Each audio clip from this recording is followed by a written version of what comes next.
Uy, wala na naman si Katerina. Solo ko na naman to. Ay, sarap. Noodles tapos tuyo. Perfect combination. Sarap ya. Tama-tama ito ngayong malamig-lamig ang panahon at nagbibinagyo. Sarap ya. Grabe naman ito. Sarap. Favorite talaga to. Noodles. Tapos mayroong tuyo. Malutong. Suabing sarap.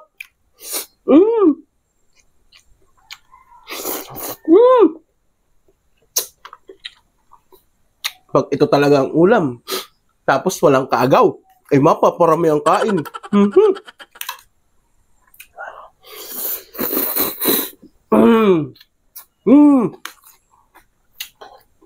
Solid.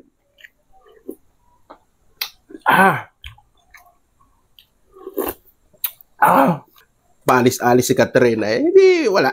Tsaka hindi ko naman siya bibigyan nito. Ubusin ko na to.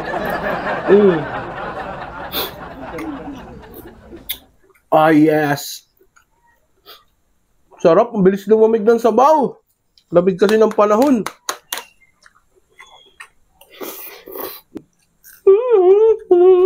Ano na naman? Anong ano na naman? Hindi mo na naman kami inaya sa pagkain. Pagkain ka na naman dyan mag-isa. Paalis-alis ka, tapos ngayon mag-ano kang hindi ka nila-akit pagkain. Hindi mo na naman kami inisip. Buwasa, layas-layas kayo. Kaya ang dami nagko-comment sa'yo eh. Na ano? Ayan hindi mo ba nababasa yung mga comment sa'yo? Sa Ano mga yan? mga video mo? Hindi mo naman daw iniintindi yung pamilya mo. Inuuna mo kumain, mag-isip ka nga Brad, yung pera na yan, pinaghirapan yan ng misis mo, ikaw lang gunago. Nga naman, kasama ako dyan. Kasama ka dito. Pera ko to kung bumili nito eh. Nakabahagi ka pa dito? Tapos hindi mo kami iniisip man lang. Ano ka? Bakit kita bibigyan? Sarap nito, di ba? Gusto mo? Bahala ka, magluto ka ng iyo. Yan, napaka-makasarili mo talaga. Gusto mo? No way.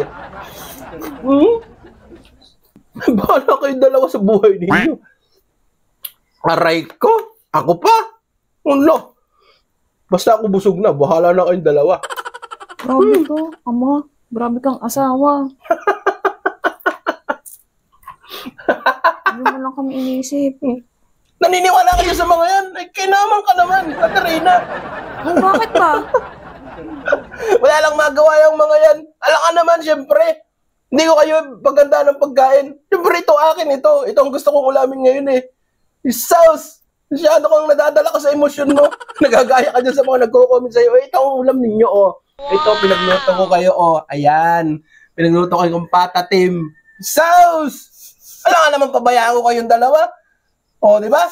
Mas masarap nga yung ulam ninyo kaysa sa ulam ko. Ito, masyado kang judgmental ka, kagaya nila eh. Hindi ko nga pinapansin yung mga yan eh. Tapos ikaw naman itong nadadala ka sa mga nagko-comment. Ko?